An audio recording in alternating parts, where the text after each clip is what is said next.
سر، اللہ اور اس کے رسول سے کھلی جنگ ہے۔ حضرت ابو ہریرہ رضی اللہ عنہ سے روایت ہے کہ اللہ کے رسول صلی اللہ علیہ وآلہ وسلم نے فرمایا،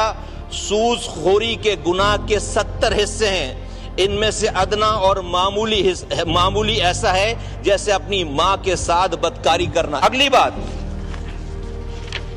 نبی کریم صلی اللہ علیہ وآلہ وسلم نے فرمایا، جس قوم میں سود اور زنا پھیل جائے وہ دنیا میں ہی مستحق عذاب ہو جاتی ہے۔ سر، اللہ کی کتاب مان نہیں رہے، قائد اعظم کو مان نہیں رہے، اللہ کے رسول کی کتاب کو، اللہ کے رسول کی بات مان نہیں رہے،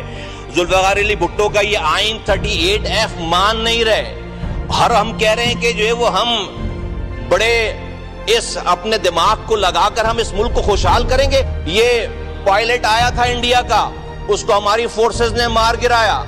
اس کو 2 سے 3 دن میں ہم نے مرہم پٹی